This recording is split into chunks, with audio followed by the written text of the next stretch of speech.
আসসালামু আলাইকুম। অস্ট্রেলিয়ার বিপক্ষে প্রথম টেস্টে হাসান মাহমুদ অন ফায়ার। প্রথম টেস্টে অস্ট্রেলিয়ার বিপক্ষে ৬টা উইকেট তুলে নিয়েছে। অস্ট্রেলিয়ার ব্যাটারদের জন্য একাই গুড়িয়ে দিয়েছেন।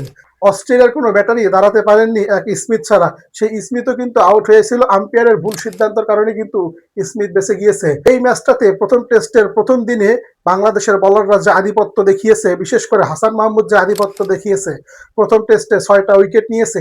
ক্যারিয়ার সেরা বোলিং করেছে হাসান মাহমুদ। হাসান মাহমুদের আজকের স্পেলটা দেখুন, আজকের বোলিংটা দেখুন। শুরু থেকেই কিন্তু তিনি ব্যাটারদের বোকা বানাচ্ছিলেন। এক পাশ থেকে বল করছিলেন এবং আরেক পাশে যা রাউন্ড দ্য উইকেটও যা কিন্তু বল করছিলেন। আজকে কিন্তু অস্ট্রেলিয়ার বিশেষ করে ট্রাভিস হেড এবং প্রথম ওপেনিং যে দুইটা জুটি, বিশেষ করে অস্ট্রেলিয়ার যে ওপেনিং জুটি রয়েছে, সেই দুইটা ব্যাটসম্যানকে যেভাবে বোকা বানিয়ে আউট করেছে, সেটা কিন্তু মানতেই হবে।